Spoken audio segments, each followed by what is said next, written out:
ரஜினியின் முன்னாள் உதவியாளர் ஜெயராமனை தெரியாதவர்கள் தமிழ் சினிமாவிலும், பத்திரிகை உலகிலும், ரசிகர் மத்தியிலும் யாரும் இருக்க முடியாது. அந்த அளவிற்கு ரஜினியிடம் செல்வாக்குடன் திகழ்ந்தவர். குறிப்பாக 90களின் மத்தியில் இவரை தாண்டி ரஜினியை பார்ப்பது குதிரை கொம்பு. ஆனால் ஒரு கட்டத்தில் இவரை ரஜினியை வெளியேற்ற வேண்டிய சூழலை தானாக உருவாக்கி கொண்டார் ஜெயராமன். தவறு தன் பக்கம்தான் என்பது தெரிந்ததால் அமைதியாக ஒதுங்கினார். ஆண்டுகள் பல ஓடிவிட்டன. திடீரென ரஜினியிடமிருந்து அழைப்பு வந்ததாம்.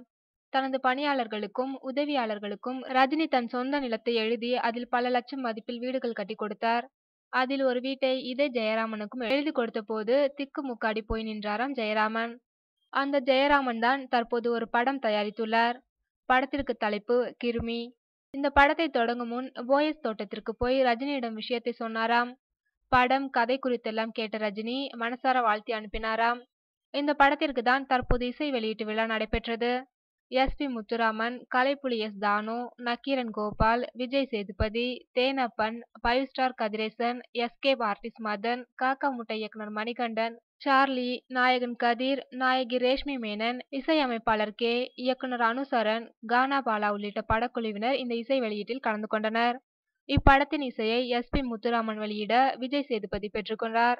அதன்பின் படத்தை பற்றி விஜய் சேதுபதி பேசும்போது, கிருமி படத்தை நான் பார்த்துவிட்டேன். இப்படத்தின் திரைக்கதை சிறப்பாக அமைந்திருக்கிறது. காட்சிகள் அத்தனையும் சிறப்பாக பதிவு செய்யப்பட்டிருக்கிறது. கதிர் மிக சிறப்பாக நடித்திருக்கிறார். இப்படம் எல்லோருக்கும் பிடித்த படமாக இருக்கும் என்றார் விஜய் சேதுபதி. எஸ்.பி. முத்துராமன் பேசும்போது, நான் ரஜினியை வைத்து பல படங்கள் இயக்கியிருக்கின்றேன்.